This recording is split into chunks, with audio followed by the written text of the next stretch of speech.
What's good, YouTube? It's your boy, Blue Blood Sports TV, back at y'all with another one. So, according to Matchroom CEO and promoter Eddie Hearn and DAZN, they are under the belief that undefeated 3-division world champion, 5-time world champion, superstar boxer, who is widely considered one of the faces of the sport of boxing, one of the cash cows of the sport of boxing, and knockout artist Gervonta Tank Davis, who has 30 wins, no losses, no draw, 28 wins by way of knockout. He is 30 years of age, 5'5" with a 67-inch arm reach. They believe that Gervonta Tank Davis making the statement that he's going to retire at the end of 2025 is just a ploy to create leverage, because everybody knows that the fight that everybody wants to see is him versus newly signed Matchroom fighter, an undefeated 3-division world champion, Olympic silver medalist, and former unified super featherweight, and now the reigning WBC lightweight world champion, superstar boxer Shakur Stevenson. Shakur Stevenson has signed to Matchroom and Eddie Hearn and DAZN. He has his first fight coming up, which is going to be February 22nd, when he take on undefeated lightweight star title contender Floyd Schofield Jr. And Floyd Schofield is 18 wins, no loss, no draw, 12 wins by way of knockout. Now, keep in mind, Shakur was supposed to already have his first fight on Matchroom in October against Joe Cordina, but he got injured, okay, and had to get pulled from the fight. So now he's going to have his first fight there. And obviously, the boxing world is buzzing about Tank Davis versus Shakur Stevenson. It's one of the biggest fights in boxing. It's one of the biggest fights in boxing. It has a lot of traction. But when he says that he feels like Tank Davis is trying to create leverage to get as much money as possible, like Tyson Fury is doing currently right now. Tyson Fury lost back-to-back fights to Alexander Usyk and then announced his retirement. And he knows the world wants to see, win, lose, or draw, they want to see him fight his fellow countryman and British heavyweight superstar in Anthony Joshua. So Tyson Fury retired to create as much leverage as possible, so that way he could get as much money as possible. And then he'll retire to make the Anthony Joshua fight.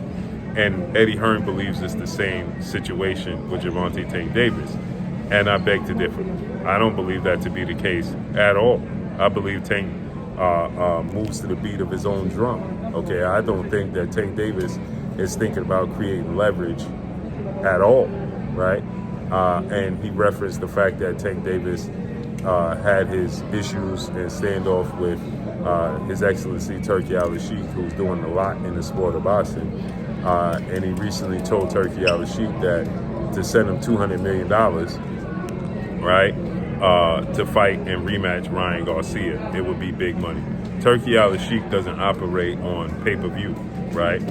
He's not looking to get a return on his investment. He's looking to create lanes and build the sport in the future. So he's not focused on big money fights right now just to get a return on his investment.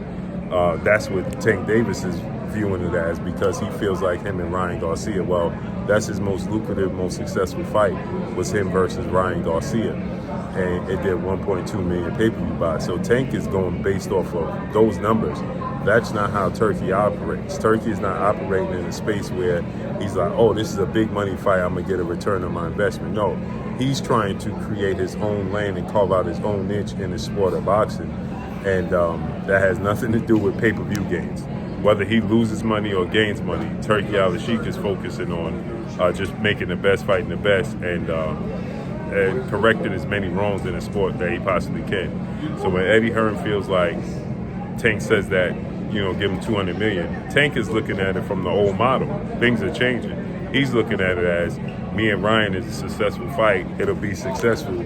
You'll get your return on your investment, so make the rematch. And that's not how Turki is looking at things. So I don't think he's looking to create leverage at all. In all actuality, I don't think he's that invested in fighting Shakur Stevenson. Tank Davis just recently stated and made the statement that y'all want to see me fight everybody in any weight class You know, so again, like I said, the concept of fighting for a legacy is not what Tank Davis is doing. He's just solely fighting to make as much money as possible.